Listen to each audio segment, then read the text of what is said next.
I'm Joe. Today's bullshit is about Tesla.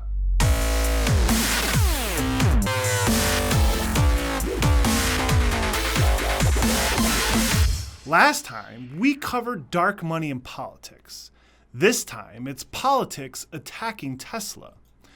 No, not the genius mad scientist Tesla, though he was pretty badass. We're talking about the car maker Tesla. And we're going to presume you haven't been living in a grass hut in Bora Bora for the past 10 years and know that it's a fully electric car that also happens to be one of the best cars you can buy. It was Motor Trend's Car of the Year in 2013.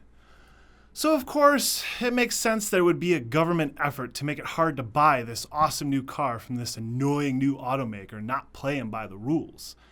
After all, the free market is only free for those who play or pay by the rules.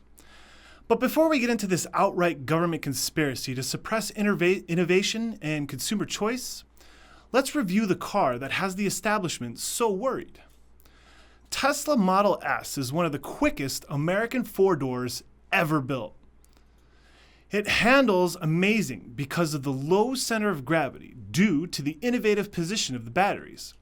It can carry almost as much stuff as the Chevy Equinox, thanks to two huge trunks. And as an electric vehicle, it's more efficient than the Toyota Prius. It's not cheap though, with prices starting just above $70,000. But the performance, fit, and finish with electronics are on par with the Mercedes-Benz E-Class. So the price is right. Here's the amazing thing. Tesla is building hundreds of charging stations and already has 119 across the US, with at least one route that allows free fueling from LA all the way to New York. Yeah, that's right. You can charge the car for free at these charging stations. For free! And that's not all.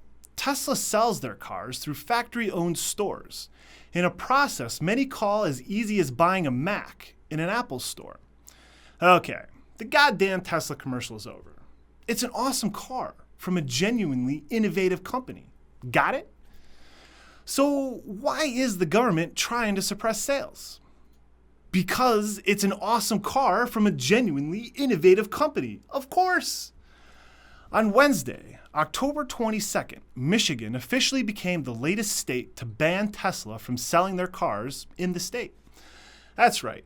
Wrap your melon around that for a second. The home of the American car is banning the sale of an American car, and in the most slimy way possible. Eric Nisbet introduced HB 5606 to prevent car dealers from gouging customers with random fees. Okay, seems like something no one would oppose. But at the last minute, Senator Joe Hune added wording to definitively block Tesla. Tesla's response in a blog post, using a procedure that prevented legislators and the public at large from knowing what was happening or allowing debate, Senator Joe Hune added a new language in an attempt to lock Tesla out of the state. Unsurprisingly, Joe Hune counts the Michigan Automobile Dealers Association as his top financial contributors, and his wife's firm lobbies for the dealers. And it goes even further, preventing Tesla from opening galleries in Michigan or even just telling people about their cars. No debate, no public commentary. The bill passed 106-1. Michigan isn't alone. Texas, New Jersey, Arizona, Virginia, Maryland outright ban sales. Colorado, Georgia, Ohio, and New York all have restrictions that will very likely turn into outright bans soon. And this is just the beginning. The National Automobile Dealers Association has pushed 33 bills pending votes in 26 additional states so far this year. So what the fuck? How can laws be passed to prevent the sale of the American-made Motor Trend Car of the Year in America? The National Automobile Dealers Association are using state franchise laws as the reason to prevent Tesla from entering the market. Franchise laws supposedly exist to prevent monopolies and promote competition in vehicle pricing and service to the consumer. The laws also supposedly ensure for the efficient distribution of vehicles and provide a local presence where consumers can have service, warranty, and recall work performed. Some of these laws are firm, some mediocre, and a few are vague, but in every state they either explicitly state or ambiguously suggest that cars and trucks must be sold through dealers independent of the manufacturer. Those ambiguities are why the National Automobile Dealers Association is pushing in 26 states to firm up legislation, just like they did in Michigan. In other words, a monopoly on car sales legislated by the state. In states with these bans, you need to jump through hoops to buy a Tesla. You could see the car in a retail gallery, but you can't buy it there. You need to either go to a California to buy the car or buy it online and pay for the delivery. And some states, like Colorado and Arizona, are already banning new Tesla galleries from opening. You see, the dealers need these laws to protect them from their own suckage. Auto dealers suck. Everyone knows that, especially Elon Musk, chairman and CEO of Tesla. The DOJ examined car dealer scams, and their report cites a survey showing half of all consumers would buy from manufacturers, even if it didn't save any money. Yep, auto dealers, we hate you. And trying to kill innovation through bullshit laws makes us hate you even more. So, how did shit get so sideways? These laws that protect an industry monopoly don't exist for computers. I can walk into an Apple store and buy Apple products.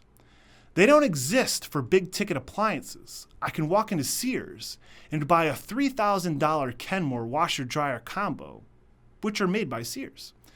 And they certainly don't exist for much bigger investments such as homes. I can walk into a new development and buy the houses directly from the builder. So what the fuck? Time for a history lesson. Back when buggy whips were still a thing, car makers sold directly to consumers because, at the time, there weren't that many cars to sell. Ford's Model T assembly line enabled high-volume production and mass-market sales in the U.S.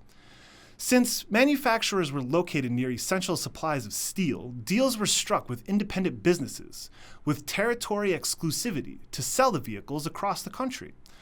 The territory exclusivity was the beginning of the franchise system and was a necessary incentive to get businesses to invest in setting up a dealership.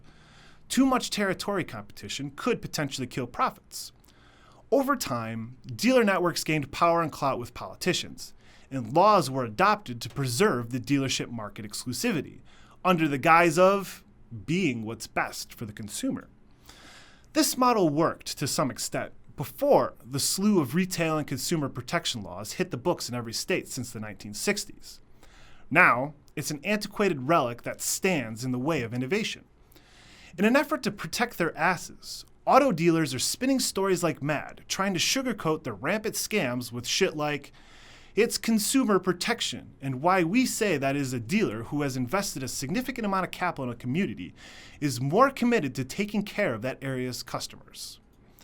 That bit of utter crap came from Bob Glasser, head of the North Carolina Automobile Dealers Association, in an interview with the Associated Press.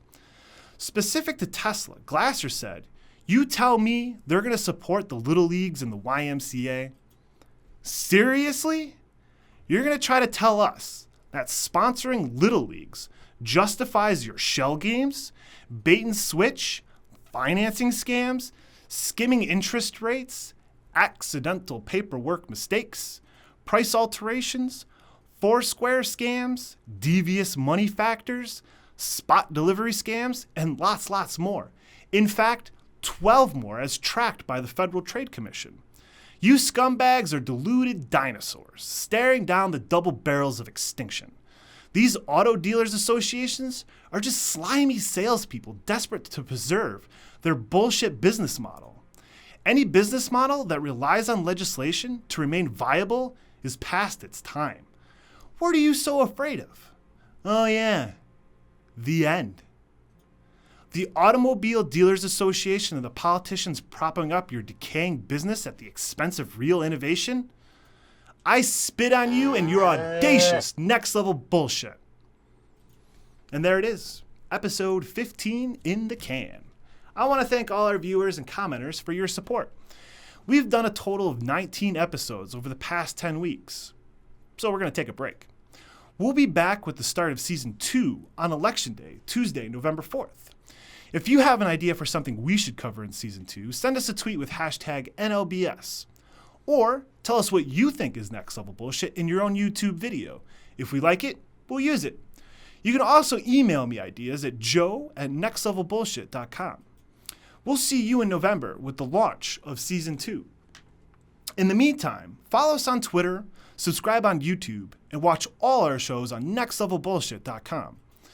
Since we won't be here for the next week, we'll leave you with these wise words from Mark Twain.